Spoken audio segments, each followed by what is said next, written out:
Hi, Adrian here. Today I'm going to be talking about the fundamentals of audio synthesis. I'll be using the operator instrument in Ableton Live. This is an FM synthesizer as opposed to a subtractive synthesizer, which basically means that instead of beginning with the sound and carving off the bits we don't want, such as in subtractive, we begin with a simple waveform which can be modulated by one or more other oscillators to add different tones and harmonics to the original sound. I have, however, configured the modulation so that all of the oscillators are running independently, and the system runs similarly to the oscillators we have seen before this. The first stage of sound synthesis is the oscillator, which produces basic sound waveforms. Here we can decide the shape of the waveform that the oscillator creates: a sine wave, which is energy at a single frequency, or a sawtooth, square or triangle wave, which contains upper harmonics and creates a brighter sound. The number beside the different types of waveform tell us the number of harmonics included in the sound. Next we move to the filter, where we can cut out some of those harsh uppers and make a more pleasing sound. The most common filter when working with synthesizers is the low pass filter, which cuts the frequencies above a chosen cutoff point. If we click here though, we can choose high pass, band pass or notch filters also. Let's play our square wave and see what happens when we adjust the cutoff frequency of this low pass filter.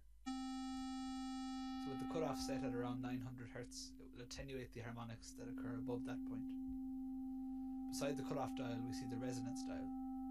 Resonance is caused by feedback and distortion of the signal within the filter unit. It boosts the frequencies that lie close to the cutoff frequency. So let's hear what happens to the sound when we increase the resonance. You can hear and see the upper harmonics that are closer to the cutoff point being boosted and becoming more prominent. This parameter really comes to life when using a variable cutoff frequency with our filter. With the high resonance, moving the frequency higher and lower along the spectrum really highlights the sweeping effect of the sound. Now we have to look at the amplifier, or VCA. This is modulated by an ADSR envelope, a set of instructions that determine how the amplitude of a sound changes over time. A, D, S and R are the four parameters that control the envelope, and they stand for attack time, decay time, sustain level and release time. Simply put, attack time is the time it takes from pressing a key to reaching a peak volume, and so a larger attack time results in a softer start to the sound. Decay time is the amount of time it takes to drop from peak to a predetermined volume, known as the sustain level. Release time is the time it takes for the sound to drop off after the key is released. So a typical envelope might look something like this. Let's listen to how that sounds. Now if we want to make that note come in a bit more softly, we can increase the attack time. And say we want it to drop off more slowly and ring out when we let go of the key, we would increase the release time. These four parameters can be altered in a lot of different ways to create a wide array of sounds. Finally, let's take a look at the low frequency oscillator, or LFO. LFOs are oscillators that operate at a range which is below human hearing, and instead are used to modulate another parameter. This particular LFO operates from 50 seconds to 30 Hz. You might wonder why there is a second unit there, but don't forget that Hz simply means per second, or second to the power of -1. Therefore, fractions of Hz can be flipped and quoted in seconds, so 1/50th of a Hz equals 50 seconds. LFOs are cyclic and so create a vibrato effect.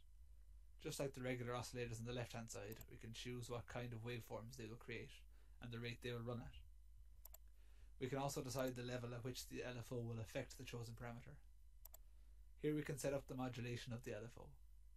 As the LFO itself is the modulation source, we can decide the modulation destination and the modulation strength here. Let's hear what happens when the cyclic LFO is routed to modulate the pitch of the oscillator.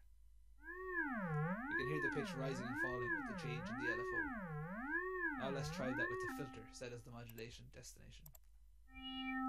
We can hear the timbre of the sound moves up and down the frequency spectrum as the cutoff point of the filter is raised and lowered. Using the secondary destination, we can configure this LFO to modulate all sorts of parameters, such as amplitude, resonance and feedback. That's all for this video. Thanks for watching, and I hope you learned something new from it.